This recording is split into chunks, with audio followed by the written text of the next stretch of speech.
Perhaps a bit of rambling musings this morning.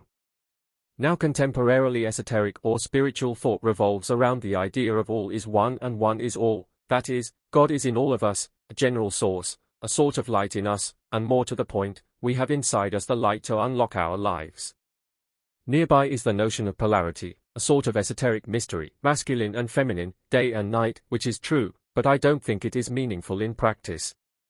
My point is, that if God is not an other, an external, for the sake of emphasis, an outside agency, a being of its own, as it were, then we are in trouble, and deceived. Do we really want to self-fertilize with a light that is not an other, not an outside agency?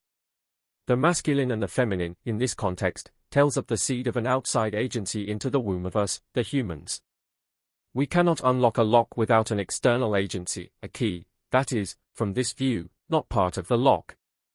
I was thinking about this as I saw, in my inner mind, Jesus Christ walking the dimensional space.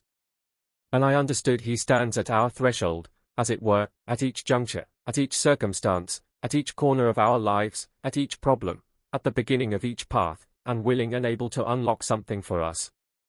Part of the mystery of masculinity and femininity, or even the night and day, is that masculinity is external, other, with otherness. If you see God as a mere source of light, a generic source, you are trying to self-fertilize. If we do not have an other, we are trapped in the one, which is our own dimension, as it were. The existence of otherness, a second being, allows exchange, a hopping to another dimension, for the sake of the point. We can give our problems away. I am a cross-border trader. Lord, my house needs to be painted. You are external, an otherness, at the threshold of my problem. I am trading with you across the dimensional border of the otherness of masculinity. I give you my problem. On a side note, do we want to bypass the external agent to obtain righteousness by ourselves?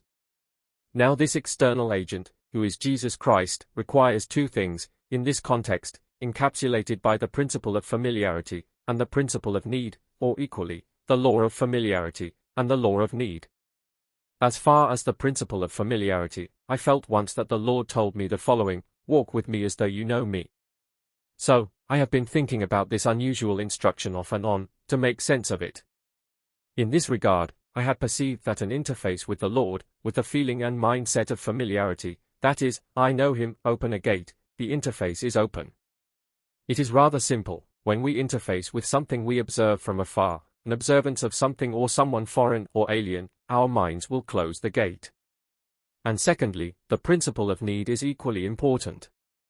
We must need him. We must feel the need. Need is a gate. If we don't need, we close the gate. Now the gate of need has two components. The first is our actual need, or desperations in life. The second need is not based on want or lack, or unfulfillment, but is an active agency in the union of us with God. Because two beings cannot be one with each other without a unique mental or emotional agency, a need for the other. Why does the human species not want a husband?